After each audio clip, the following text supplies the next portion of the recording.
I am Loki of Asgard, and I am burdened with glorious purpose. Loki, an avid believer that he of all people should have total freedom to continue pursuing rulership of Midgard after the Avengers thwart his plans, steals the Tesseract, but is in for a rude awakening when the TVA show up. Within the span of just a few hours, he's forced to confront the inevitability of future deaths, discover the greatest power in the universe, address the reality of what drives him, and ultimately fold under the knowledge that he has no real agency in his life. It's a combination that breaks Loki in a way I don't think would affect any other Marvel character as strongly, as it preys on each of his greatest insecurities. His glorious purpose, as he saw it then in 2012, is shattered, but by episode 2, he has a brand new purpose. I have a new purpose. I'll be breaking down what broke Loki so thoroughly and explain what his new glorious purpose is and more in this video, as well as explain how this will change the MCU forever.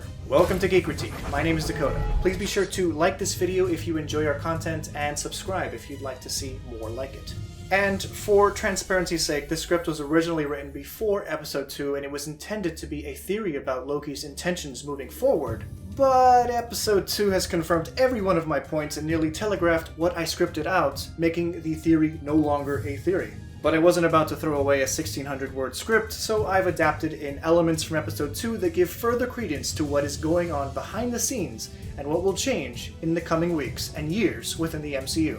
But first, let's look at our titular character and see why the events in episode 1 broke him in ways that may not be apparent on a first viewing. Loki's birthright is a complicated one. A prince by birth as son of Laufey, king of the Frost Giants, and also a prince under Odin Allfather who adopted Loki after defeating Laufey in battle. He lives under the assumption that he is due what is owed him. He is consumed by his obsession of taking power for himself from others greater than he is so that he can subjugate those beneath him. At this stage in 2012 Loki's life cycle, we've seen him attempt to seize power twice now. Once from his father, who fell into the Odin sleep after banishing Thor to Midgard, a moment Loki was keen to capitalize on because without Thor in the picture, he was next in line to the throne. And again in 2012, Loki leeches himself onto another, this time Thanos, taking control of his Chitauri army so that he finally has the manpower to conquer Midgard. Neither attempt works out for him. Fresh off of his defeat at the hands of the Avengers, Mobius digs into Loki's psyche, teasing out what motivates him to do what he does. Does he enjoy hurting people? Is his ultimate goal to rule all life in the universe? The conversation is one of the most well-written in MCU history, as it plays out full circle in every respect. Loki claims that the TVA is using illusory tactics as a cruel, elaborate trick conjured by the weak to inspire fear. A desperate attempt at control. Loki doesn't even realize it, but Mobius is holding a mirror up to him, and Loki, hypocrite that he is, projects his own illusory tactics onto the TVA. Loki is only as powerful as the illusion he can project for himself. Just a desperate attempt at control. I do it because I have to, because it's part of the illusion. And yes, Loki does want to rule others. We see that as one of the first things he does when he shows up on Earth. He even recites similar sentiments to those he tells Mobius in the TVA, that free will is the greatest lie ever uttered.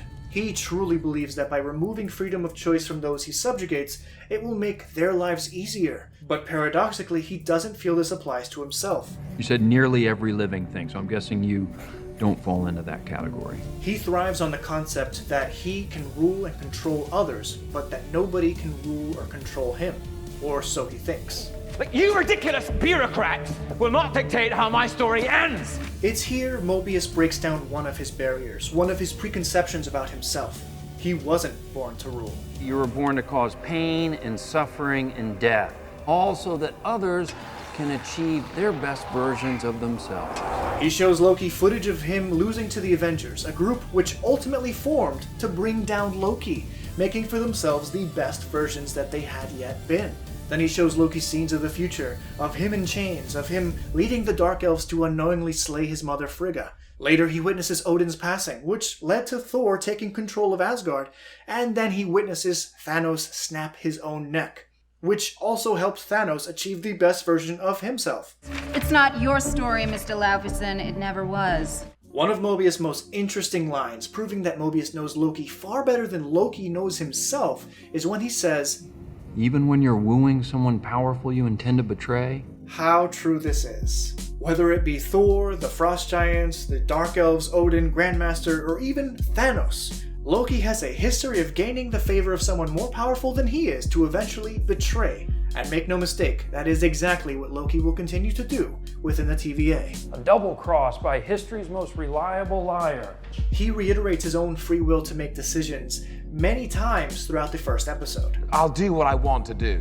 But after realizing the TVA are telling the truth, that the clips played are legitimate, he begins ceding to the conclusion that he never had any real agency in his life at all. He isn't born to rule others, and he can never truly control his own choices. And this breaks him to the very core of his being. The very ideal he would have set for others, that they should have no control over their own lives, proves to be the very cage Loki finds himself in.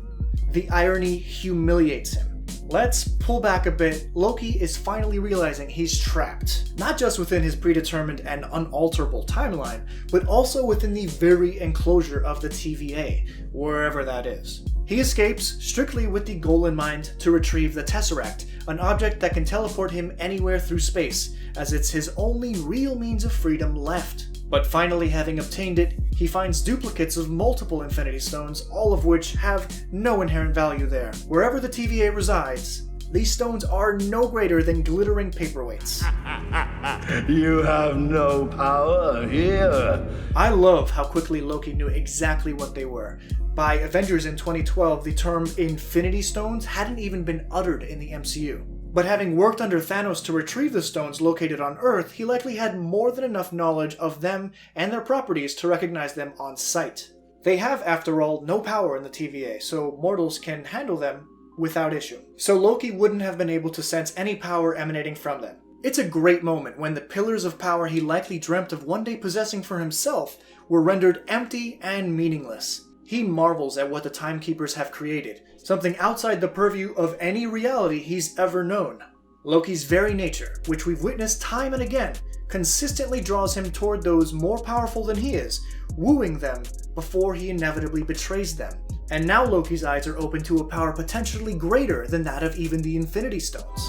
Is this the greatest power in the universe? Loki understands now that the glorious purpose he's given himself, to take power from those greater than he and freedom from those beneath him, cannot exist within the sacred timeline or the TVA.